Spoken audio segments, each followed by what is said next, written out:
요한계시록 22장입니다. 요한계시록 22장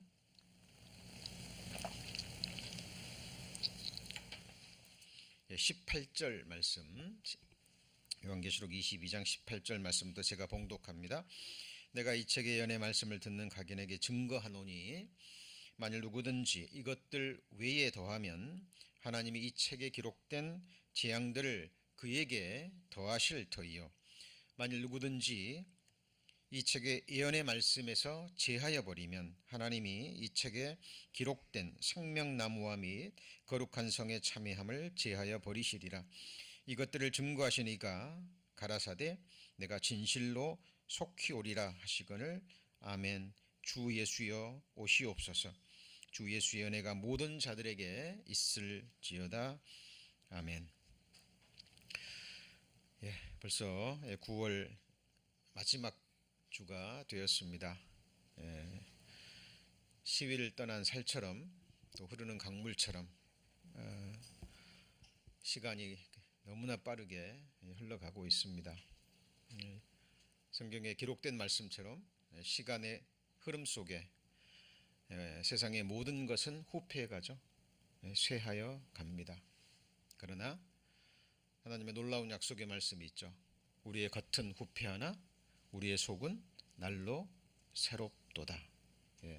하나님이 우리에게 약속해 주신 그 놀라운 우리 모든 그리스도인들의 그 아름다운 결말을 향해서 우리는 나아가고 있는 겁니다. 세상은 하나님의 심판에 심판받을 대상이죠. 하나님의 심판의 불에 타버릴 지나가는 세상입니다. 아담이 사탄에게 이 세상을 넘겨줬죠. 범죄함으로. 그때부터 우리가 살고 있는 이 세상은 하나님의 심판이 작정됐습니다. 멸망이 작정된 세상입니다.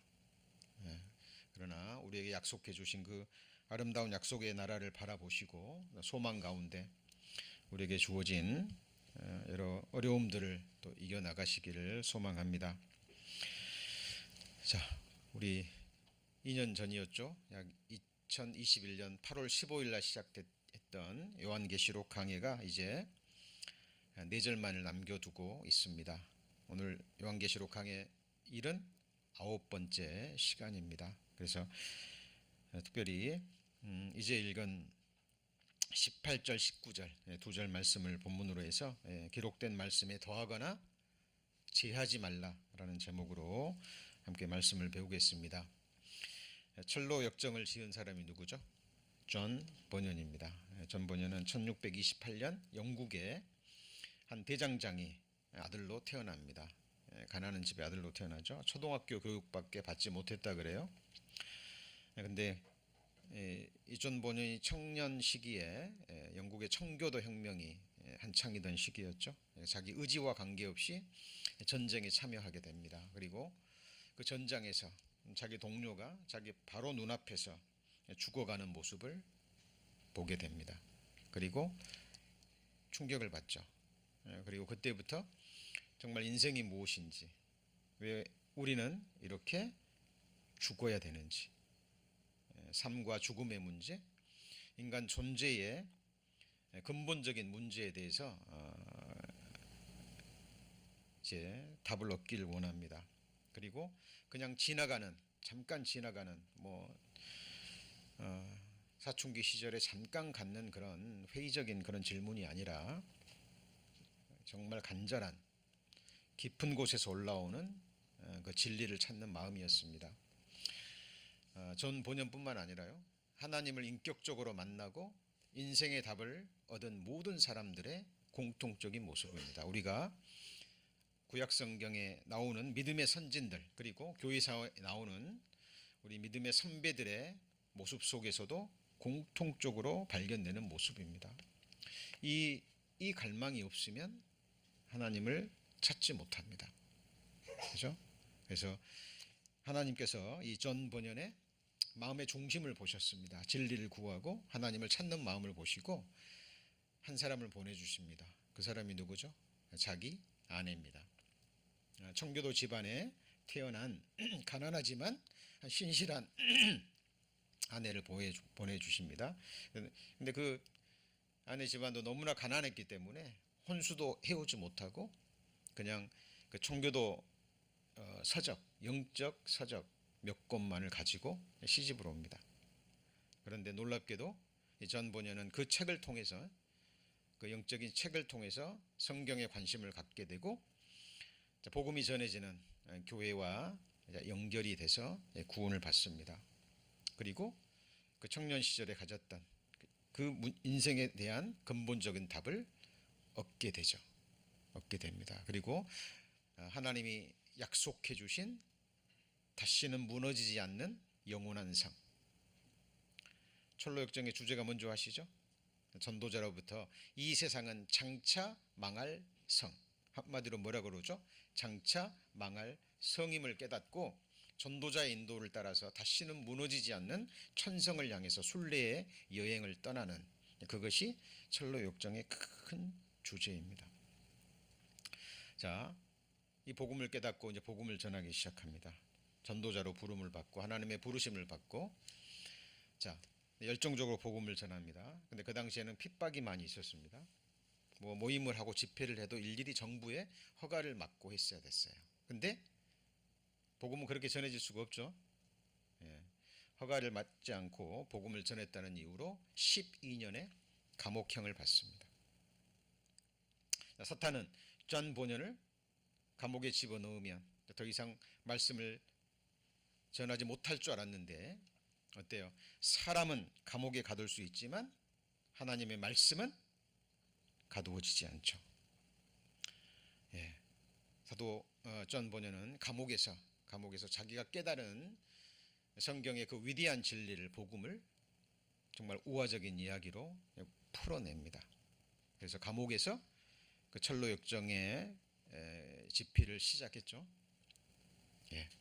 물론 일부를 감옥에서, 그리고 나와서 2부를 완성했습니다만 어쨌든 감옥에 있으면서 바로 이 존 바년의 철로역정이라는 성경 다음으로 읽혀진다는 이 위대한 작품이 거기서부터 태동이 된 겁니다. 자, 존 번연뿐만 아니죠. 우리가 잘 아는 우리 이방인의 사도 바울도 정말 열정적으로 복음을 전했죠. 그죠? 예수님을 십자가에 못 박는데 뒤에서 역사했던 사탄이 사도 바울을 감옥에 가두면 또 역시 복음을 전하지 못할 줄 알았는데, 우리가 잘 아는 것처럼 사도 바울이 감옥에서 기록한 서간문이 4개나 되죠. 에베소서, 빌립보서, 골로새서, 빌레몬서라는 4개의 서간문이 감옥에서 집필이 됩니다. 그리고 사도 바울이 갇혔던 그 감옥은 지금처럼 이런 감옥이 아니죠. 추하고 더럽고 추운, 정말 사람이 견디기 어려운 그런 감옥입니다. 그런데 그런 감옥에서조차 그런 고난도 사도 바울의 하나님을 향한, 복음을 향한, 교회를 향한 그 사랑과 열정을 감추지 못했습니다. 사도 바울이 유명한 한 말씀이죠. 디모데후서 2장 9절 말씀 한번 같이 읽어볼까요? 복음을 인하여 내가 죄인과 같이 매이는 데까지 고난을 받았으나 하나님의 말씀은 매이지 아니하니라. 그래서 공통입니다. 공통이에요. 자, 구약 시대나 신약 시대, 초대교회나 마지막 시대나 정말 진정한 살아있는 그리스도인들은 고난 가운데 그 믿음의 정수가 드러납니다. 그죠? 고난과 핍박과 어떤 질병과 환경이 구원받은 그리스도인의 그 믿음을 없이하지 못합니다. 잠깐 요동할 수는 있습니다. 흔들릴 수는 있어요. 그러나 그 속에, 그 고난과 역경 속에 믿음은 더욱더 연단받고 소망은 더욱더 분명해집니다. 자, 성경과 함께 교회사가 삶으로 증거되는 바로 그 모습입니다. 왜 예수님이 십자가에 못 박히셨죠? 자, 하나님 다음으로 능력과 지혜가 많은 존재가 누구예요? 타락한 전사 사탄 마귀입니다. 사탄이 돈을 좋아하는 유다를 통해서, 그리고 그 당시 타락한 대제사장, 서기관, 바리새인들 통해서 백성들을 요동시켜서 예수 그리스도를 십자가에 못 박으면 하나님의 역사는 끝날 줄 알았거든요. 근데 어때요? 하나님은 전지전능하신 분입니다. 모든 사람의 계획, 사탄의 계획을 알아요, 몰라요? 아십니다. 그 위에 하나님의 완전한 계획을 펼치십니다. 그래서 예수님이 십자가에 죽으심과 동시에, 그렇죠? 사탄은 이제 이겼다라고 생각하는 그 순간 예수님은 영원하고 완전한 승리를 외치셨죠. 그의 마지막 말이 무엇이었습니까? 다 이루었다라는 영원한 승리를 외쳐버리십니다. 자, 마찬가지입니다. 지금 우리가 배우고 있는 요한계시록은 어떻게 기록이 됐습니까? 사도 요한이 정말 열정적으로 복음을 전했습니다. 사랑의 사도라 불리우는, 그를 통해서 복음의 역사가 일어나고 교회가 세워지고 사탄이 역사했죠. 이 사도 요한을 반모섬에 가두어 버리면, 그죠? 더 이상 꼼짝달싹 못하니까 사도 요한을 통해서 복음의 역사는 끝날 줄 알았는데 하나님은 반모섬에 있는 사도 요한을 주의 첫날, 오늘과 같은 주일날 성령의 감동으로 그를 감동시키시죠. 그리고 마음의 눈과 영안을 열어서 그 당시로부터 있을 장래의 일들을 보여주십니다. 한번 같이 해볼까요? 장래에 반드시 속히 될 일, 그 일을 실제로 보여주십니다. 그리고 그것을 기록하게 하시죠. 그리고 이 성경 속에 바로 사탄의 영원한 운명, 거짓 선지자, 적그리스도의 마지막 운명이 기록되어 있죠. 그리고 이 세상의 모든 사람에게 주시는 하나님의 마지막 결말, 의인과 악인의 결말이 기록되어 있는 바로 이 요한계시록이 반모섬에서 기록이 됩니다. 그리고 그 당시에 있는 소아시아에 있는 7교회에 편지로 보내지죠. 그리고 그 7교회는 그 당시에도 있었고 역사 가운데 있을 교회사의 가장 큰 맥입니다. 그리고 이 요한계시록이 마지막 시대를 살아가는 우리, 특별히 미국의 LA의 코리안타운 지역에 있는 우리 교회에도 이 복음이 지금 이 요한계시록의 예언의 말씀이 선포되고 있습니다. 그동안 특강 말씀 등으로 좀 몇 주간 좀 연기됐기 때문에 전반부는 요한계시록 1장부터 22장까지 가장 핵심적인 부분만 언급하고 넘어갑니다. 요한계시록 1장은 요한계시록의 서론이죠. 그렇죠? 장래에 속히 될 일을 기록하게 하시고 교회에 보내라라는 말씀을 하십니다. 그리고 2장과 3장은요. 7교회에 보내어진 예수님이 직접 쓴 편지죠.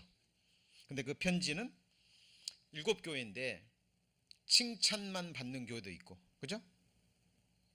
책망만 받는 교회도 있고 칭찬과 책망을 받는 교회가 있었죠. 그렇죠? 칭찬과 책망을 받는 교회는 4교회, 일반적인 교회들이 모습이 되겠죠. 그리고 칭찬만 받는 교회는 2교회, 그리고 책망만 받은 교회는 마지막 교회 라오디게아 모습입니다. 그 모습은요, 지구상에 존재하는 모든 교회의 모습이기도 하고, 그리고 구원받은 그리스도인들의 각 개인의 모습이기도 합니다. 성경을 읽어 가시면서 그 7교회의 모습 속에서 우리 자신의 모습, 개인의 모습도 볼 수 있어야 되겠죠. 그리고 2장과 3장의 7교회의 편지가 보내어진 다음에 바로 나오는 것이 무엇입니까? 요한계시록 4장을 펼쳐봅니다. 요한계시록 4장. 지금까지 배웠던 78주에 배웠던 내용을 지금 핵심적인 것만 한 10분 내에 짧게 가장 중요한 것만 지금 점검하는 겁니다. 요한계시록 4장 1절에 보시면 4장 1절 이후에 내가 보니 하늘에 열린 문이 있는데 내가 들은 바 처음에 내게 말하던 같이 읽습니다. 어떤 소리죠? 나팔 소리 같은 그 음성이 가로되 이리로 올라오라. 예, 개인적으로는 사도 요한을 지금 하나님이 하늘로 그 영을 불러 올리는 모습이지만 궁극적으로는요. 자, 교회에게 보내진 편지 다음에 바로 사장이 바로 이어지죠.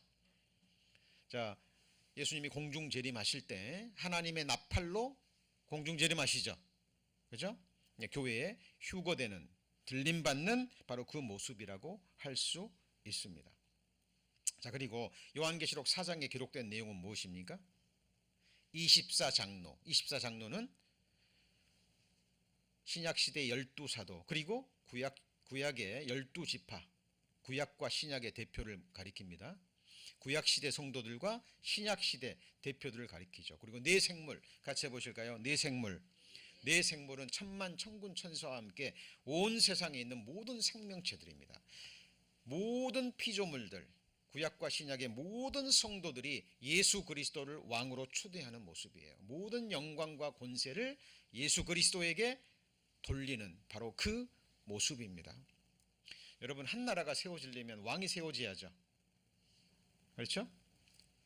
라이온킹 보셨나요? 만화에서 라이온킹 할 때 어쩝니까? 그 왕의 어린 사자가 딱 태어나니까 모든 짐승들이 그 어린 사자 앞에 무릎을 꿇죠. 그렇죠? 요한계시록 4장은 모든 존재가 예수 그리스도를에게 모든 영광과 권세와 영광을 돌리는 만왕의 왕으로 초대되는 모습이 나옵니다. 여러분, 이것이 실제로 이루어질 거예요. 이루어질 겁니다. 자, 그리고 5장은 어떤 내용입니까? 보좌에 앉으신 하나님의 손에 있는 작은 책이 나오는데 뭐 성경 말고 다른 책의 얘기가 아닙니다. 성경에 기록된 이 땅에 내려질 재앙들, 하나님을 찾지 않고 구하지 않고 믿지 않는 자들, 자기를 지으시고 자기에게 생명을 주시고, 그렇죠? 우리가 삶에 필요한 모든 것을 때를 따라 공급하시는 생명의 원천 되시고 생명의 주인 되시는 하나님을 찾지 않고 구하지 않고 믿지 않는 자들에게 주어질 완전한 재앙, 이 땅의 재앙뿐 아니라 영원한 재앙이 기록되어 있는 그 작은 책, 그 작은 책을 이 7인으로 봉해져 있는데 그것을 뗄 수 있는 권세를 가진 분이 오직 누구예요? 예수 그리스도라 라는 내용입니다. 그리고 이어지는 6장부터 이제 예수님이 인을 뭐하기 시작하죠?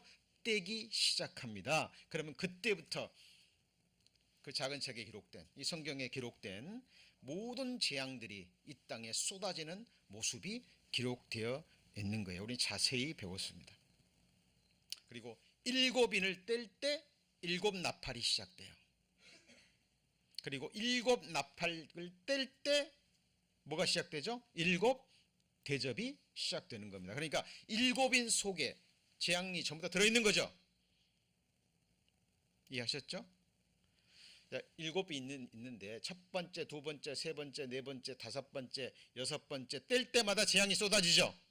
그리고 7번째를 뗄 때 뭐가 시작돼요? 7 나팔이 시작되고 7 나팔째를 뗄 때 7 대접이 시작되는 거예요. 상상할 수 없는 이 땅에 내려지는 그 재앙의 모습을 보고 있는데 사도 요한은 보고 기록했는데 우리는 아직 7년 환란이 시작되지 않았는데도 그 징조들을 보고 있죠. 그렇죠? 우리 삶으로 지금 체험하고 있습니다. 자, 그리고 7년 환란 기간 동안 자, 교회가 들림 받으면서 이 땅에 뭐가 시작되죠? 7년 환란이 시작됩니다. 그리고 다니엘의 72대가 시작되고 7 절기 중에 속죄절이 시작되는 거예요. 교회가 들림 받기 전에는 적 그리스도가 자기 모습을 드러내지 않습니다. 그러나 교회가 들림 받는 그 순간 이 세상에 한 무리의 사람들이 한순간에 사라지잖아요. 얼마나 큰 혼란이겠습니까? 그 큰 혼란을 기가 막힌 방법으로 진정시키고 이 적그리스도가 자기의 모습을 실제로 드러낼 겁니다. 그리고 전반부에 우리가 잘 아는 제3성전, 적그리스도의 성전이라 불리울 성전이 예루살렘 땅에 실제로 세워지게 됩니다. 자, 그리고 중요한 거는, 자, 지금은 교회가 이 복음을 담당하죠. 그렇잖아요. 근데 이제 복음을 전할 이 교회가 한순간에 사라지잖아요. 그럼 7년 환란 동안에는 누가 복음을 전합니까? 이미 배웠죠. 두 증인에 의해서. 같이 해보죠. 두 증인. 자, 어렵다고 생각하지 마시고, 우리가 이미 배운 내용이고 가장 핵심적인 것만 지금 점검하는 겁니다. 두 증인이 12지파 12,000명씩 14만 4천 명의 인을 치죠. 그렇죠? 그래서 두 증인에 의해서 유대인들의 14만 4천 명이 구원을 받습니다. 그리고 14만 4천 명이 온 세상에 다니면서 뭘 전해요?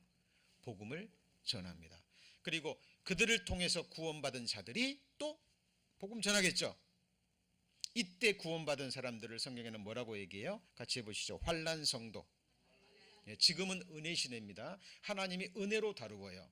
근데 이 시대에는 행함으로 자기의 믿음이 증명이 돼야 돼요. 정말 믿고 구원받은 사람은 뭘 받지 않을까요? 하나님의 인을 받은 사람, 성령으로 하나님의 약속의 말씀으로 인침을 받은 사람은 사탄의 표를 받을 수 있어요, 없어요? 없습니다. 없습니다.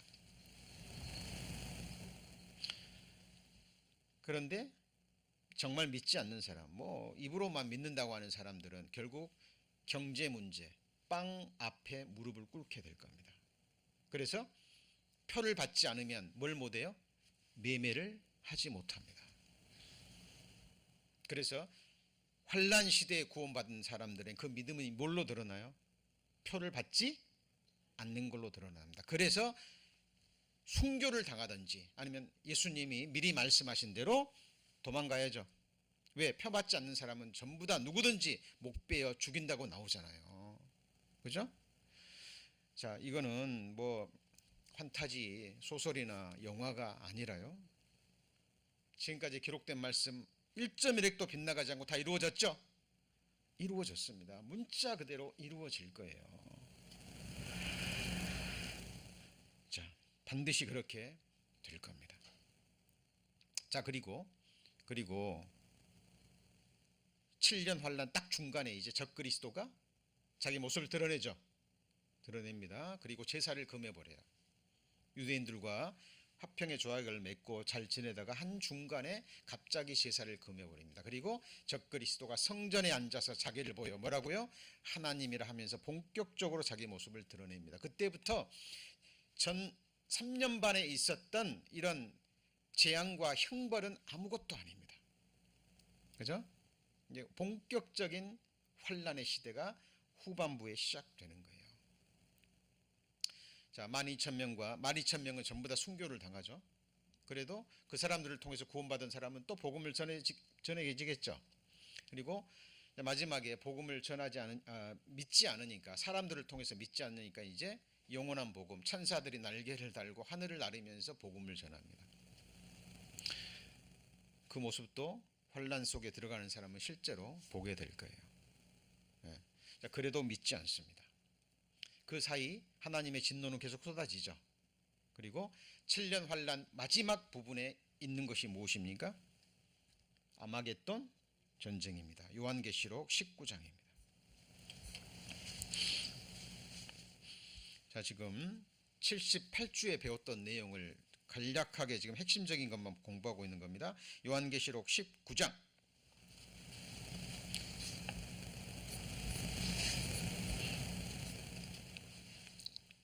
11절입니다.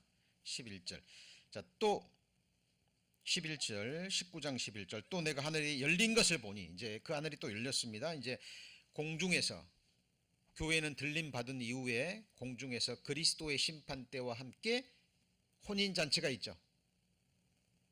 그리고 그 끝난 다음에 이제 예수 그리스도와 함께 백마를 타고 지상 재림합니다. 그 내용입니다. 11절 또 내가 하늘 열린 것을 보니 백마 탄 자와 있으니 그 이름은 충신과 진실이라. 그의 공의로 심판하며 싸우더라. 그 눈이 불꽃 같고 머리에 많은 면류관이 있고 또 이름 쓴 것이 하나가 있으니 자기밖에 아는 자가 없고 13절 같이 읽습니다. 또 그가 피 뿌린 옷을 입었는데 그 이름은 하나님의 말씀이라 칭하더라. 피 뿌린 옷. 이 피는 무슨 피라 그랬죠? 7년 특히 7년 환란 동안에 복음을 전하다가 그죠? 예수 믿고 순교당한 그 사람들이 제단 아래서 하나님께 그 피의 신원 원수를 갚아달라는 기도를 한다 그랬죠? 하나님이 원수를 갚기 위해서 피로 산 자기 백성들의 그 피 뿌린 옷을 입고 그 원수를 갚기 위해서 재림하시는 모습입니다. 지상 재림하시는 모습입니다. 근데 이때 누가 함께 따릅니까? 14절 같이 읽습니다. 하늘에 있는 군대들이 희고 깨끗한 세마포를 입고 백마를 타고 그를 따르더라. 그게 누구예요? 우리입니다. 우리와 함께 신약 성도, 어린 양의 아내 되는 신약 성도들과 함께 구약 성도들, 자, 그들이 백마를 타고 예수님과 함께 하늘의 군대로 이제 인류 이 땅에 천년 왕국 전에 시작되기 전에 마지막 전쟁, 이 전쟁의 이름이 뭐라고요? 아마겟돈 전쟁. 실제로 이스라엘 땅의 무기또 평원에서 이루어질 전쟁이라니까요. 뭐 판타지 같은 영화 같죠. 뭐 마블 영화 같죠. 그죠? 하늘에서 백마를 타고 내려온다 합니다.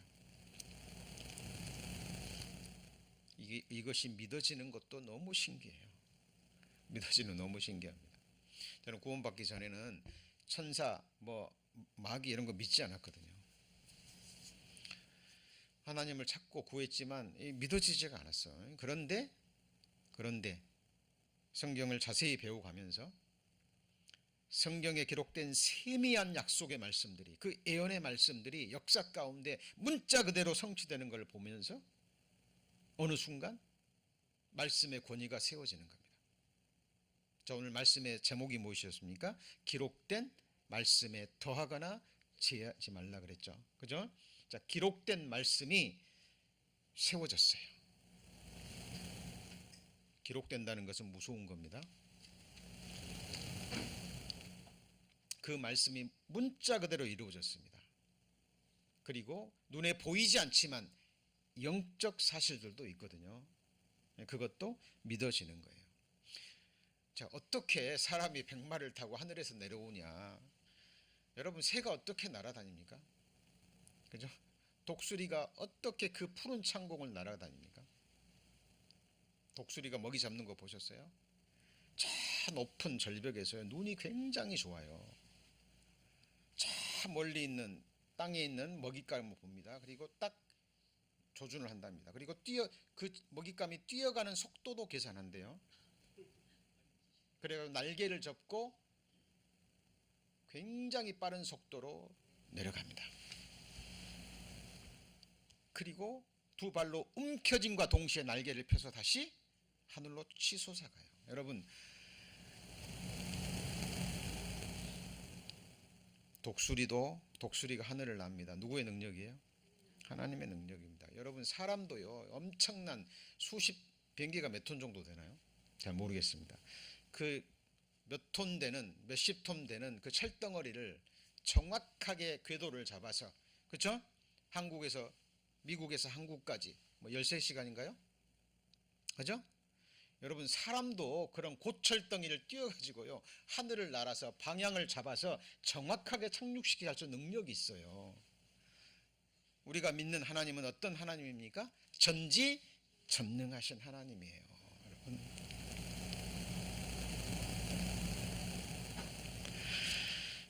실제로 보게 될 겁니다. 그래서 예수 그리스도 나타나실 때 너희도 그와 함께 영광 중에 뭐예요? 나타나신다니까요. 실제로 그렇게 됩니다. 이것이 요한계시록 19장에 있는 내용입니다. 자, 그리고 자, 아마겟돈 전쟁과 함께 적 그리스도와 적 그리스도를 선전했던, 메시아로 추앙하고 사람들을 미혹했던 거짓 선지자는 불못에 던져집니다. 그렇죠? 그리고 천년 왕국이, 아마겟돈 전쟁이 딱 끝나면 하나님이 이 땅을 다시 새롭게 에덴 동산처럼 변화시키죠. 히브리서 1장에 옷이 낡아지면 갈아입는 것처럼 하나님이 이 지구를 다시 변화시킵니다. 어떻게 해요? 에덴 동산처럼. 이거는 새하늘과 새 땅이 아니에요. 만물이 영화롭게 되는 게 아직 아니에요. 그리고 그때는 강도 있고 바다도 있고, 그죠? 다만 지구가 재편되는 거예요. 그래서 요한계시록 19장에 보면 큰 지진이 일어나는데 막 산이 없어지고, 그죠? 여러분, 지구가 처음에는 땅이 하나 바다가 하나였죠. 지금 5대양 6대주로 갈라진 것은 뭐 때문에 그래요? 창세기에 보면 흩어져 살라 그랬는데 흩어져 살지 않으니까 하나님이 언어를 통해서 민족을 분정하시고 열방으로 흩었죠. 그와 동시에 땅도 하나님이 갈라버리신 겁니다. 지금도 땅은 움직이고 있어요. 그죠? 요동하고 있고 지진이 일어나고 있고, 그죠? 우리가 살고 있는 땅은 지금 안전지대가 아닙니다. 그것이 이제 요한계시록 19장의 내용입니다. 그리고 이제 뭐가 시작돼요? 같이 해보시죠. 천년왕국. 천년왕국에는 우리가 배운 에스겔 48장, 에스겔에 나오는 에스겔 성전이 세워지는 겁니다. 그리고 새 예루살렘이 하늘에서 내려와서, 뭐 예루살렘 땅에 닿지는 않을 겁니다. 왜냐하면 예루살렘에는 땅의 성전이 있기 때문에. 그리고 우리는 거룩한 성 예루살렘에서 예수님과 함께 우리를, 이 땅을 몇 년 동안 통치해요? 1000년 동안 통치합니다. 그때 되면 우리가 천사들 또 판단합니다. 누구를 판단해요? 천사들. 고린도전서 6장 2절입니다.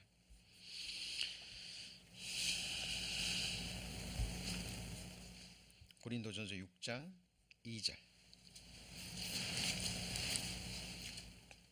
고린도서 6장 1절 2절 보시면, 너희 중에 누가 다른 이로 더불어 일이 있는데 구태여 불의한 자들 앞에서 송사하고 성도 앞에서 하지 아니하느냐. 책망하는 겁니다.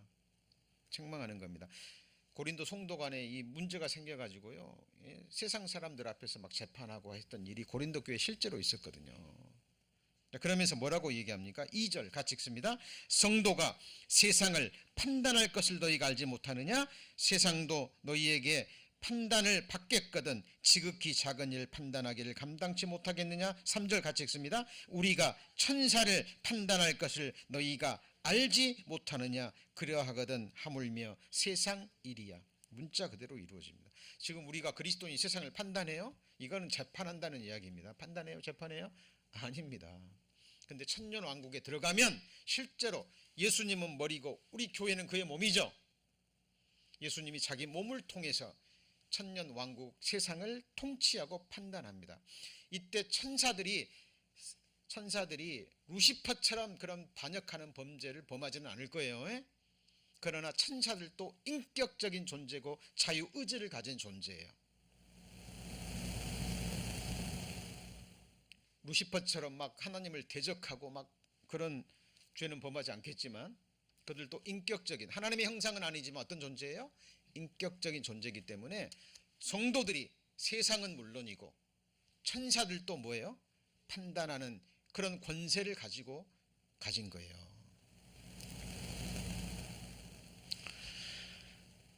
자, 지금 제가 왜 이 말씀을, 가장 중요한 것, 믿는 사람들도 잘 믿어지지 않는 이 내용을 얘기하냐면, 이런 말씀들이 성경에 기록되어 있습니다. 뭐 되어 있어요?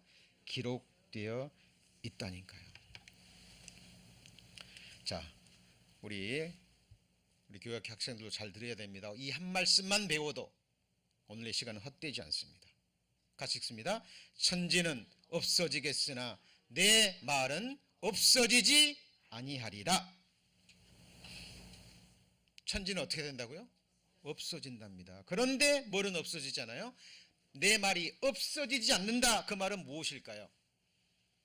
이루어진다 그 말이에요. 성취된다 그 말이에요. 진실로 너에게 이르노니 천지가 없어지기 전에는 율법의 1.1획도 반드시 없어지지 않냐고 뭐예요? 다 이루리라. 하나님의 저울에 말씀의 한 획을 딱 올려놓고 한쪽 저울에 우주 만물을 딱 올려놓으면 어느 쪽이 내려가요? 우주 만물입니까? 말씀의 한 획입니까? 말씀의 한 획이 내려가요. 이게 하나님의 계산입니다. 우리는 지금 이 말씀을 듣고 배우고 믿고 있는 거예요. 그죠? 근데 이 말씀이 이루어지는데 어디서 이루어집니까? 주께서 땅 위에서 말씀을 이루시고 필하시고 끝내시리라. 땅 위에 라는 말은 땅 위에 살고 있는 모든 인생들의 마음과 삶 가운데 그대로 성취된다 그 말이에요. 주의할 것은 뭐냐면 여기 보면 같이 해보시죠. 그 말씀 같이 해보시죠. 그의 말씀, 이게 His word입니다. His word. 그러니까 우리 성도님이 성경을 읽으실 때 기록된 이 말씀은 하나님이 보증하시는 말씀이에요. 그죠? 자, 그 말씀, 이 말씀은 바로 같이 보시죠. 기록된 말씀, 기록된 말씀이 응하는 겁니다. 그러니까 성도님들 성경을 자세히 읽어보시고, 그죠? 많은 사람들이요 헛된 것을 믿습니다. 헛된 것을 따라가고, 특별히 어떤 사람, 그죠? 여러분, 우리의 믿음의 대상은 성경이 증거하는 예수 그리스도, 그리고 그분의 기록된 말씀인 거예요. 여기서 흔들려 버리면, 요동해 버리면 신앙은 겹길로 나갑니다.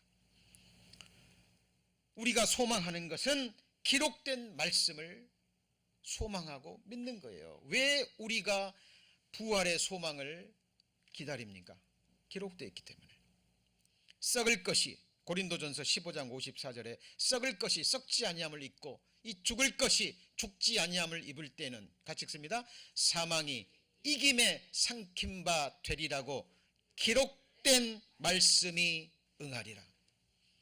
Be brought to pass the saying that is written. 여러분이요, 누가 좀 보증 서달라 그랬는데, 나 못 써줘요. 안 써줘요. 능력 없어요. 안 써줬어요. 말로는 안 해준다 그랬어요. 근데 자꾸 귀찮게 하고 막 부탁하니까 해준다는 말은 한 번도 안 했는데 이 보증서에 사인 딱 해버렸어요. 잘못되면 침상도 빼앗깁니다. 말보다도 뭐가 더 무서워요? 기록된 말씀입니다. 여러분, 계약서예요. 잘 보셔야 됩니다. 특히 중요한 것 계약을 할 때는 특별히 작은 것으로 된 거예요. 그죠? 잘 보고 하셔야 돼요. 미국에서 재판에서 이 기록된 것, 그리고 자기 사인 들어간 것 옴짝달싹 못합니다. 법적인 효력 있는 거예요. 왜 하나님이 기록해 놓으셨을까요? 왜냐하면 성경을 공격하는 수많은 사람들이 있을 걸 알거든요. 성경은 하나님의 말씀이 아니다, 거짓이다, 사람이 지어낸 말이다. 그래서 하나님이 예언의 말씀을 기록해 놓으신 거예요. 그것도 세미하게 수백 년 후에, 수천 년 후에 일어날 세미한 예언의 말씀을 자세히 기록한 거예요. 그래서 너희는 여호와의 책을 어떻게 읽어봐요? 자세히 읽어보라. 세미한 말씀입니다.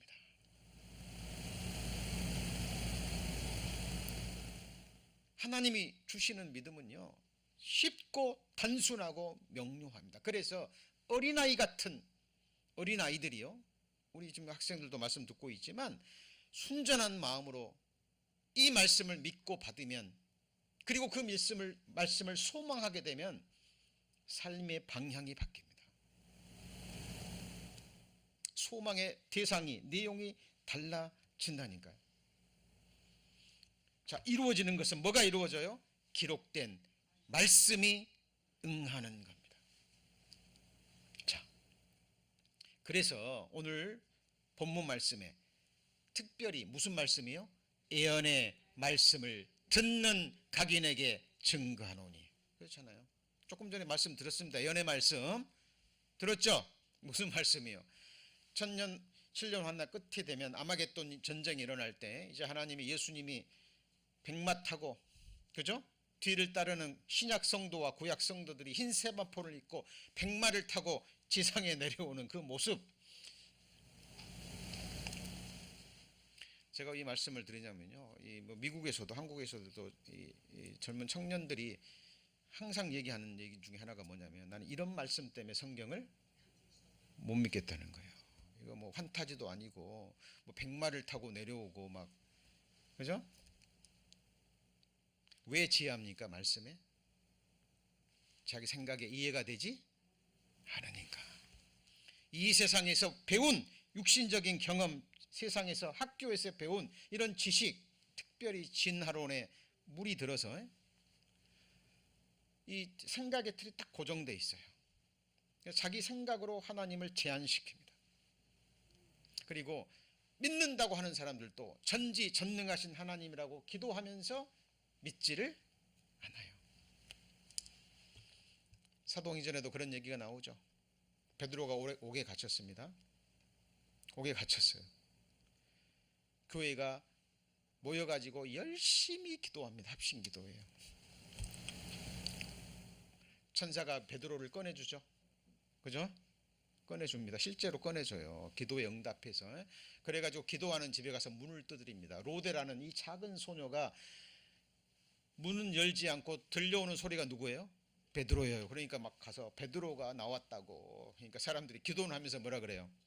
너 미쳤구나. 너 미쳤냐? 지금 뭐 하고 있어요? 베드로를 좀 꺼내달라고 간절히 기도하고 있으면서도 그들은 믿지 않았다니까요. 이 소녀가 아닙니다. 정말 베드로입니다. 그랬더니 그래? 그럼 베드로가 아니고 그의 천사다? 계속 베드로가 문 두드립니다. 열어보니까 진짜 누구예요? 베드로예요. 하나님이 누구 기도 응답해 주신 거예요? 그 어린 소녀 로데의 기도에 응답해 주신 거예요. 동일한 일이요. 믿는 자들 속에서 일어난다니까요. 전지전능하신 하나님, 기도 응답하시는 하나님 믿고 기도하면서도 실제로 믿지 않는 경우가 얼마나 많을까요?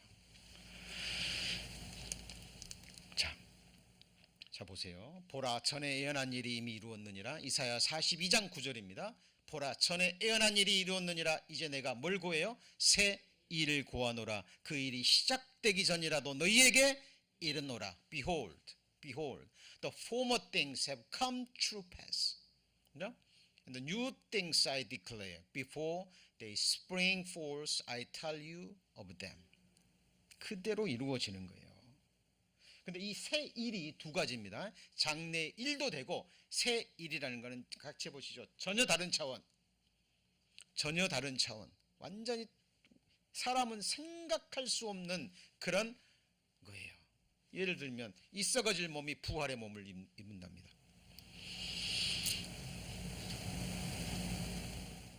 다시는 아프지도 않고 죽지도 않고 슬프지도 않고. 여러분 아파 보신 분들은 아시죠? 이 통증이 얼마나 사람을 괴롭히고 피폐하게 하는지. 제가 목 디스크로의 통증을 알아보니까요, 이거 정말 힘든 겁니다. 많이 좋아졌지만 지금 치료받고 있습니다. 한 1년 정도 받아야 된대요.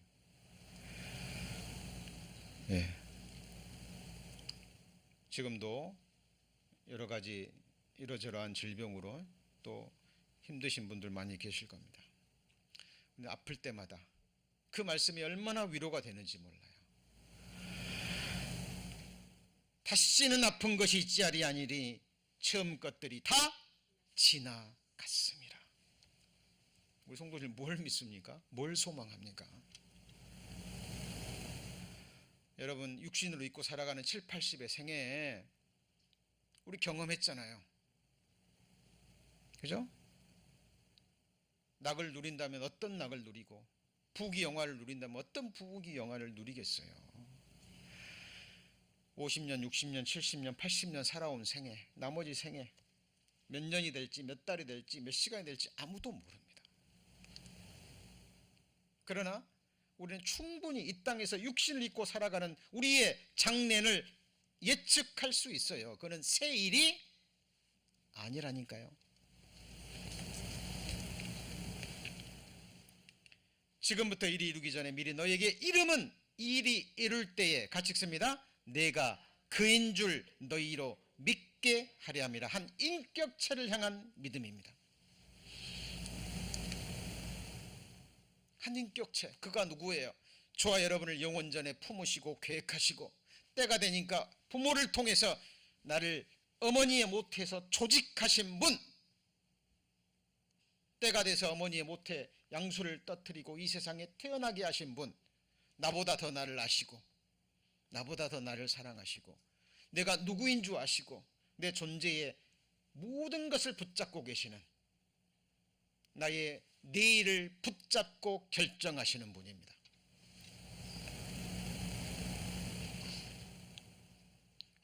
Jesus holds tomorrow.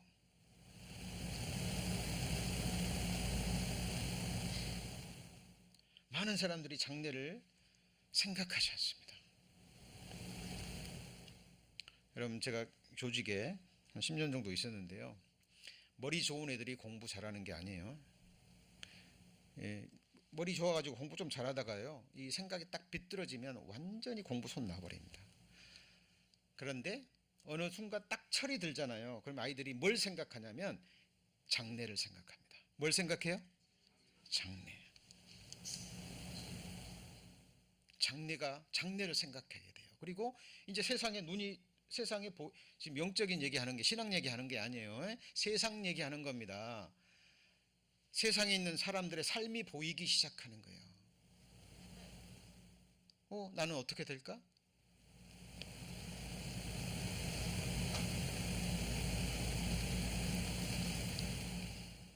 세상 말로 하면 철이 들면서 이 아이의 생각과 행동이 달라지기 시작합니다.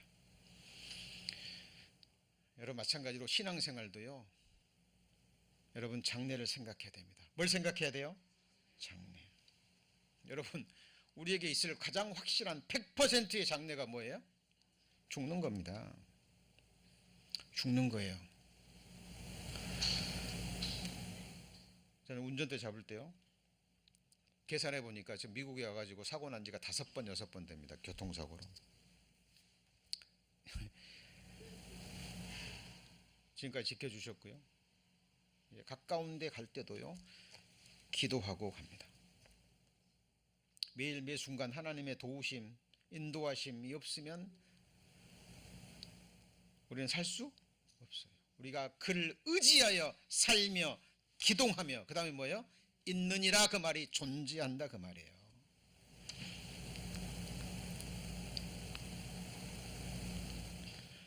우리 성도님들 한 달 동안 열심히 일해서, 그죠? 재물을 얻고 가정을 케어하고, 그죠? 누가 힘을 주신 거예요? 하나님이 주신 거예요. 하나님이 몸 한번 딱 쳐버리면요, 자리에 누워서 꼼짝을 못합니다.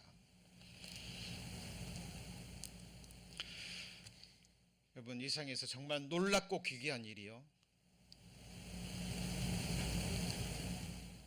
자기를 지으신 창조주 하나님, 이 세상에 살아가면서 필요한 모든 것을 공급해 주시는 그 하나님을 찾지 않고 하나님께 감사하지 않는 거예요. 여러분, 사람이 사람에게 지을 수 있는 제일 큰 죄가 뭐예요? 부모를 공경하지 않는 겁니다. 나를 낳아주신 분이고 나를 키워주신 분입니다. 여러분, 생각하셔야 돼요.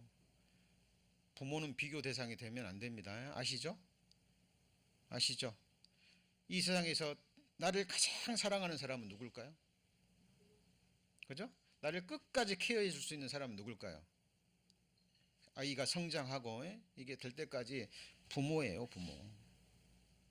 그래서 인간이 인간에게 지을 수 있는 가장 큰 죄가 도둑질, 살인죄, 간음죄가 아니고 뭐예요? 부모를 공경하지 않는 죄예요. 그것보다 더 무서운 죄가 뭐냐면 하나님을 공경하지 않는 죄입니다. 심지어는 없다고 얘기하죠. 어리석은 자는 그 마음에 이르기를 하나님이 없다 하도다. 왜? 눈에 안 보이니까. 죄를 지어도 당장 심판이 임하지 않으니까. 왜? 하나님의 오래 참으심과 자무심인데. 그러나 기억하십시오. 기록된 말씀이 반드시 임합니다. 자, 나요가 말하노라 너희는 나의 증인. 이스라엘 민족을 가리켜하는 말입니다. 나의 종으로 택함을 입었나니 너희로 나를 알고 믿으며 내가 뭐예요? 그인 줄. 조금 전에도 그인 줄 나오죠. 그가 누구냐면 나 외에 다른 구원자가 없느니라. 여러분 구세주가 필요합니까? 절대적으로 필요합니다. 자, 나를 구원해 주시고 이 몸을 부활의 몸을 이 문제뿐만이 아니라 이 세상을 살아가면서도 우리는 매일 매순간 구주가 필요하다니까요. 살면서 어려움 겪지 않으세요? 네? 직장에서 사람의 관계 속에서 또 가정사로 또 내 개인적인 문제로 내 안에 있는 죄성의 문제로 모든 인생들은 고난 속에 근심 속에 두려움 속에 살아갑니다. 우리는 구주가 절대적으로 필요해요. 돌아보면 하나님의 은혜였습니다. 지금도 누구의 은혜로 살아요? 예, 앞으로도 마찬가지입니다. 과거에 구원해 주셨고 지금도 구원하고 계시며 앞으로도 우리를 구원해 주실 겁니다. 왜 사람들이 하나님을 믿지 않고 의뢰하지 않느냐? 하나님을 알려고 하지 않아요. 찾으려고 하지 않습니다. 성경을 배우려고 하지 않아요. 진지한 자세로 정말 열정적인 자세로 성경을 공부하지 않습니다. 자, 내가 너희에게 말하기를 너희가 너희 죄 가운데서 죽으리라. 너희가 만일 내가 그인 줄 믿지 아니하면 너희가 뭐 가운데요? 죄 가운데 죽는 겁니다. 죄의 용서함을 받지 못하고 죄 문제를 해결하지 못하고 죄 가운데 죽으면 둘째 사망입니다. 몇째 사망이요? 둘째 사망입니다. 저는 감사한 게요. 정말 살아오면서 지금까지 죄가 무엇인지 그리고 죄의 결과를 제가 삶으로 체험케 했다는 거예요. 우리 아담의 죄, 우리 조상들의 죄, 나의 죄, 그 죄의 결과가 무엇인지 삶으로 확인했고 지금도 확인하고 있고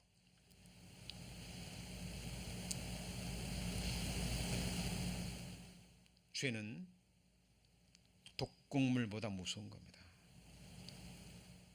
그래서 성경에 죄를 피하여 가는 거예요. 정도의 차이만 있을 뿐입니다. 나는 죄를 짓는데 뭐 징계도 별로 없는 것 같고 둘 중에 하나입니다. 구원 안 받았든지 아니면 아주 어려서 하나님이 은혜로밖에 다룰 수 없든지, 그죠? 이제 막 태어나서 몇 개월 안 된 아이들 뭐 대소변 못 가리고 막 해도 뭐 다 은혜로 대하잖아요, 그죠? 그렇죠? 그런데 이제 나이가 성장하면서 기대하는 게 있잖아요, 그죠? 징계가 없으면 사생자요 참 아들이 아닙니다. 저는 하나님의 징계가 얼마나 무서운지 체험했기 때문에요. 시편 기자가 그러잖아요. 너희는 떨며 범죄치 말지어다. 자리에 누워 잠잠할지어다. 자, 그래서 잘 보십시오. 이제 믿음의 구체적인 내용이 나옵니다. 뭘 믿습니까? 기록된 것을 다 믿으며. 사도 바울이요. 나는 너희가 이단이라 하는 도를 쫓아 소상의 하나님을 섬기고 율법과 및 선지자들의 기대 같이 해보시죠. 기록된 것을 다 믿으라. 바울이요. 이제 제수로 잡혀로 가다가 풍랑을 만나죠. 그리고 다 죽게 됐습니다. 그러니까 짐도 다 버리고 막 다 양식도 버리고 살려고 배를 가볍게 해야 되니까 막 다 버립니다. 그런데 전날 밤에 하나님의 사자가 와서 약속의 말씀을 줍니다. 너와 이 배에 있는 모든 사람이 살 것이다. 한 사람도 목숨을 잃지 않을 것이다. 그리고 그 다음날이 됐어요. 여전히 막 풍랑을 치고 이제 짐을 내 버리고 이제 죽음이 바로 눈앞인데 사도 바울이 얘기합니다. 나는 내게 말씀하신 그대로 되리라고 하나님을 믿노라. 내게 말씀하신 뭐대로요? 그대로 되리라고 뭘 믿어요? 하나님을 믿노라. 우리 성도님의 믿음의 대상이 무엇입니까? 기록된 말씀입니다. 기록된 말씀이에요. 자, 그래서 형제들아 내가 본을 보였으니 너희로 하여금 기록한 말씀밖에 뭐예요? 넘어가지 말라. 자, 예수님이 죽으신 것도 부활하신 것도 승천하신 것도 뭐대로요? 성경대로. 그 말은 다른 말로 뭐예요? 그러니까 성경에 기록된 대로 말씀대로. 근데 그 말씀이 설교자의 입에서 나오는 이 말이 아니고 뭐예요? 기록된 말씀이에요. 그래서 성도님들도 설교를 듣고 나서 예화건 다 잊어버리셔야 돼요. 오늘 제가 뭐 철로역정 존 번연의 얘기도 있고, 그죠? 성경이 이해되는데 도움을 줄 뿐이지 그거는 전부 다 갓다리예요. 믿어야 되고 남아야 되는 것은 뭐죠? 기록된 말씀이라니까요. 왜? 말씀이 곧 하나님이에요. 그리고 말씀에는 뭐가 있어요? 내용이 있는 거예요. 소망의 내용이 있고, 그 다음에요, 두려움의 내용이 있고. 자, 이르시되 내가 너희와 함께 있을 때 너희에게 말 안 받고 모세의 율법과 선지자들의 글과 시편의 날을 가리켜 기록된, 같이 있습니다, 모든 것이 이루어져야 하리라 한 말이 이것이라. 두루마리 책에 기록된 것을 이루시기 오신 분이 누구예요? 예수 그리스도입니다. 삶으로 이루어졌어요? 안 이루어졌어요? 이루신 거예요. 지금까지 문자 그대로 이루어졌습니다. 나머지 얼마 안 되지 않은 예언의 말씀 이루어질까요? 안 이루어질까요? 이루어집니다. 그 중에 미래에 있을 가장 최대의 예언이 뭐냐면 이제 우리가 다음 주에 배울 마지막 요한계시록 강해, 내가 진실로 이르노니 내가 다시 오리라. 예수님의 초림, 베들레헴에서 태어나고, 그죠? 처녀로 태어나고, 그죠? 애굽으로 갔다가 나사렛에서 거주하고 3일 죽었다가 3일 만에 부활하고 승천하고, 그 구약 성경에 다 기록돼 있죠. 그죠? 구체적으로 따져보면 약 320가지의 예언이에요. 이걸 확률로 따져보면 제로입니다. 그대로 성취하고 초림하신 분이 누구예요? 예수 그리스도입니다. 재림은요, 그대로 이루어집니다. 우리는 그것을 믿고 소망하는 겁니다. 신앙생활 어렵고 힘들고 아프고 네가 정말 이래도 예수냐, 이래도 믿음이냐 할 때가 한두 번이 아니지만 그래도 우리가 견디고 우리가 우리 자리를 지킬 수 있는 것은 하나님이 주신 이 기록된, 하나님이 보증하시는 이 약속의 말씀 때문입니다. 자, 그런데 자, 이제 오늘 최종 결론에 해당되는 겁니다. 이 기록된 말씀이 뭐예요? 딱 이겁니다. 축복과 저주의 말씀이에요. 근데 이 축복은 이 세상에서 잠깐 부귀영화 누리고 끝나버리는, 모든 재물 다 놔두고 흙 속으로 들어가고 이 살을 구더기가 달게 먹는 이런 축복이 아니라 영원한 축복입니다. 무슨 축복이요? 영원한 축복입니다. 부족함이 없는 완전한 축복. 여호수아가 무릇 율법책에 기록된 대로 축복과 그 다음에 뭐예요? 저주하는 모든 말씀이라니까요. 그죠? 자, 백보자 심판에서도 뭐대로 심판받아요? 기록된 대로. 이 세상의 재판에서도 기록된 형법 몇 조, 민법 몇 조, 몇 항에 근거해서 징역 몇 년, 벌금 얼마 선고하죠. 판사가 막 기분대로 해요? 아니죠. 증거를 가지고 법전에 기록된 근거에 따져서 형량을 매깁니다. 우리가 그리스도의 심판 때, 산자의 심판 때 영광과 권세와 상급이 결정되는 그 심판 때도 사람은 외모를 보고 하는 게 아니라 그 사람이 같이 해보시죠. 행한 대로. 죽은 자의 심판도 기록된 대로, 그리고 같이 해보시죠. 행위를 따라 그대로 됩니다. 신명기 29장 21절 여호와께서 곧 이스라엘의 모든 지파 중에 그를 구별하시고 이 율법책에 같이 읽습니다. 기록된 언약의 모든 저주대로 그에게 화를 더하시리라. 예언입니다. 자, 오늘 마지막 결론이 되는 최종 중요한 이 말씀만 이해하셔도 성경을 다 배우신 거나 다름이 없습니다. 가장 중요한 핵심적인 메시지입니다. 자, 신명기니까 모세가 광야에서 예언한 거예요. 언제요? 광야에서. 가나안 땅에 들어가기도 전에. 그죠? 예언입니다. 예언입니다. 신명기 29장 펴입니다. 신명기 29장.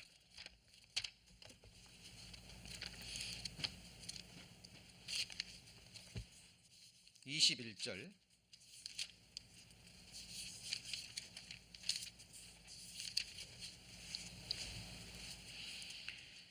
자, 309페이지 309페이지 신명기 29장 21절. 자, 여호와께서 곧 이스라엘 모든 지파에게 그를 구별하시고 율법책에 기록된 언약의 모든 뭐대로요? 저주대로 그에게 더하실 것이라 예언이죠. 그럼 우리가 이 말씀을 믿으려면 이 예언이 그대로 성취가 뭐야 돼요? 돼야 되는 거예요. 근데 이 저주의 구체적인 내용이 뭐예요? 우리 이미 다 바이블 스터디 시간에 많이 배운 내용입니다. 열방에 뭐하고요? 흩어버리고. 뭐 해버리고요? 흩어버리고. 그 기경 가나안 땅이 적과 꿀이 흐르는 땅인데 황폐하게 돼버리고 모든 집이 무너지고, 그죠? 열방에 흩어버리는데 흩을 때마다 뒤에 뭐가 따라요? 칼이 따르고 콕을 베버리고 자자한 흔적, 그죠? 모든 여자는 대머리 되고 하체를 다 벗겨버리고 벌거벗겨 버려두고. 이게 신명기서에 나오는 저주에 기록된 저주입니다. 문자 그대로 됐어요, 안 됐어요? 됐죠? 자, 그리고 열방 사람들이 이제 물어봅니다. 뭐라고요? 열방 사람들도 말하기를 여호와께서 어찌하여 이 땅에 이같이 행하셨느냐? 이같이 크고 열렬하게 노하시면 무슨 뜻이뇨 하리라. 아니, 하나님의 백성인데 왜 이렇게 열방이 흩어져서 비참한 죽임을 당하고 저주를 당하느냐? 이게 도대체 무슨 의미냐? 그러면요, 그때 사람들이 대답해 주는 거예요. 뭐라고 대답해 줘요? 거기 보시면 25절. 그때 사람이 대답하기를 그 무리가 자기 조상의 여호와께서 그 조상을 애굽에서 인도내실 때 더불어 세우신 뭘 버리고요? 언약을 버리고 가서 자기들이 알지도 못하고 여호와께서 그들에게 주지도 아니한 다른 신들을 섬겨 그에게 절한 까닭이라. 이러므로 여호와께서 이 땅을 향하여 진노하사, 같이 읽습니다. 이 책에 기록된 모든 저주대로 재앙을 내리시고. 무슨 저주요? 기록된 저주입니다. 그리고 28절 여호와께서 또 진노와 분한과 크게 통한하심으로 그들을 이 땅에서 뭐예요? 뽑아내서, 아직 그 땅에 들어가지도 않았는데, 가나안 전쟁을 통해서 승리하고 그 땅에 들어가지도 않았는데 들어갔다가 잘 살고 있을 때 그들을 뭐예요? 뽑아가지고 다른 나라에 던져 보내심이 언제가요? 오늘날과 같다 하리라. 오늘날 열방이 흩어져서 안 흩어졌어요? 흩어졌어요. 지금 많이 돌아갔지만 아직도 여전히 많이 흩어져 있습니다. 언제 다 돌아갑니까? 천년 왕국이 돼야 그때 다 돌아가요. 한 사람도 남김없이. 몇 사람 남김없이요? 한 사람도 남김없이. 29절입니다. 오묘한 일은 우리 하나님 여호와께 속하였거니와 나타난 일은 영구히 우리와 우리 자손에게 뭐예요? 속하였나니. 잘 보셔야 됩니다. 오묘한 일은 하나님께 속하였거니와, 같이 해보시죠. 나타난 일. 나타난 일. 이미 나타났잖아요. 이 나타난 일은 우리와 누구에게요? 우리 자손에게 속해 있다니까요.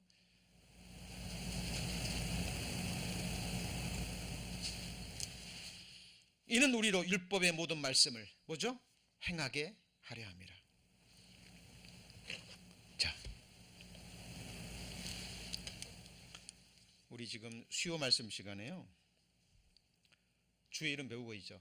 하나님이 자신의 이름을 얼마나 존중히 여기는 거 아시죠? 열방에 흩었던 백성들을 다시 모아들이고 머리가 되게 하고 돈을 가지고 열방에 꾸어주고, 그죠? 그들을 다시 회복시키는 이유가 뭐 때문이에요? 백성들이 더럽힌 자기의 이름을 위해서, 그리고 그 이름을 믿은 선조 아브라함과의 언약을 위해서 다시 회복시키시죠. 우리를 구원해 주신 것도 먼저는 하나님의 이름을 위해서예요. 여러분, 사람도요 인격적인 존재이기 때문에 잘 생각해 보세요. 어떤 것보다 소중한 것이 자기의 명예와 이름입니다. 우리 가끔씩 안타까운 소식 듣잖아요. 몇십억씩 막 몇천만 원씩 뇌물 먹고도 정치인들은 잘 살죠. 그죠?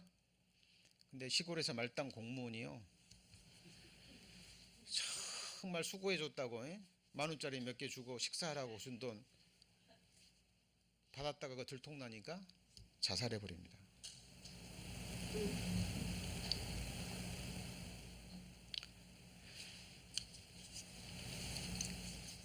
자, 하나님이 하나님의 이름을 얼마나 존중히 여기는가 모릅니다. 모든 것을 하나님의 이름의 영광을 위해서 하는 거예요. 그것이 하나님과 또 모든 인생들을 위한 거예요.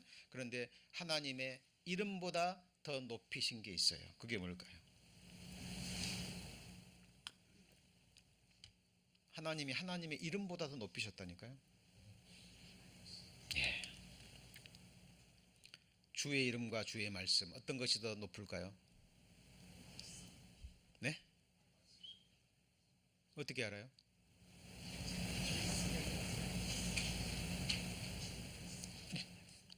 지금까지 내나 배웠는데 어떻게 알아요? 감사합니다. 기록되었으니까 하는 거예요. 기록되었으니 어떻게 기록됐어요? 주께서, 같이 읽습니다. 주의 말씀을, 주의 한 이름입니까? 모든 이름입니까? 모든 이름 위에 높게 하셨습니다. 태초에 말씀이 계시니라. 이 말씀이 하나님과 함께 계셨으니 이 말씀은 곧 하나님이라. 근데 그 모든 말씀이 이 땅의 모든 인생들을 향한 영원한 축복과 영원한 저주의 말씀이에요. 우리에게 해당되는 건 뭐죠? 영원한 축복의 말씀인 거예요. 그 축복 속에는 우리가 이 땅에 살아갈 때 하나님의 훈육이 담겨져 있습니다. 여러분, 훈계하지 않는, 훈육하지 않는 부모는 부모가 아니에요. 아시죠?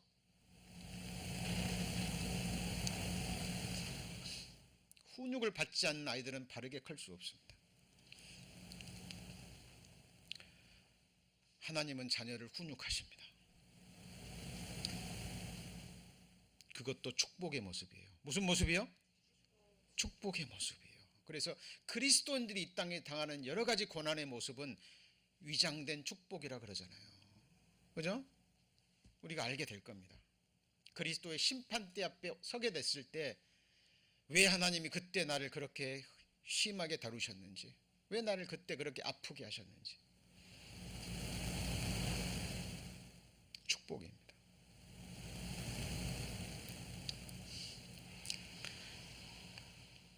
제가 교직에 있을 때요, 가끔씩 이제 스승이 날 때 제자들이 찾아옵니다. 그래서 특히 이제 남학교 선생님을 하셨던 선생님들은 가끔씩 제자들이 찾아와요. 그래가지고요, 뭐 법관 된 사람도 있고 의사 된 사람도 있고 큰 사업을 한 사람도 있고 찾아와서 그럽니다. 그때 선생님이 나 잡아주지 않았다면, 그때 선생님이 나를 사랑의 매로 다스리지 않았다면 오늘날 나는 없었을 겁니다. 그리고요, 와가지고 선생님들한테 막 회식도 하고, 그런 거는 뇌물이 아니에요. 그죠? 얘들이 문제 일으켜 가지고요 뭐 과일 박스 사오면 절대 손 안 댑니다 선생님들이. 그러나 선생님께 고마워서 그때 선생님이 나를 사랑의 매로 다스려 주셔서 붙잡아 주셔서 오늘의 내가 있었습니다. 감사합니다 하고 오늘 제자들이 있습니다. 우리도 주님 앞에 가면 알게 될 거예요. 왜 하나님이 왜 그때 나를 아프게 했는지 힘들게 했는지. 이 말씀 속에 모든 축복의 말씀이 담겨져 있습니다. 자, 오늘 말씀의 요한계시록 예언의 말씀, 특별히 예언의 말씀은 이 요한계시록이지만 또 성경 전체 예언의 말씀이죠. 그죠? 그래서 그 말씀의 1.1획도 더하면 뭘 더해요? 성경의 모든 재앙들을 더해버리고 빼버리면요. 최고의 축복이 뭐냐면 구원받고 예수님의 성에 거룩한 성에 참여하는 거예요. 근데 거기에 들어가는 것은 뭐예요? 제어버리겠다라는 거예요. 그래서 우리가 주의해야 될 것은 정말 구원받은 그리스도인들이 내게 부담되는 말씀, 그죠? 그런 말씀들도 비껴가면 될까요? 안 될까요? 안 됩니다. 사람이 떡으로만 살 것이 아니요 하나님 입에서 나오는 무슨 말씀이요? 모든 말씀으로 살 것이니라. 지금 수요 예배 형편상 못 들어오시는 분도 제가 그 유튜브로 듣고 계시리라 믿습니다. 수요 말씀은 창세기부터 지금 어디까지 나갔어요? 10편까지 나가죠. 또 계속 나갈 겁니다. 그래서 자, 수요 말씀 주일 예배 잘 들으시고 매일 아침 보내드리는 묵상 말씀에 정말 지나치지 마시고 깊게 묵상하시고 개인적으로 성경 읽으시고 묵상하시면 그 말씀이 내 생각을 바꾸고 내 삶을 바꾸고 그리고 우리의 삶을 축복의 말씀으로 축복의 삶으로 인도하실 겁니다. 기도하시겠습니다. 하나님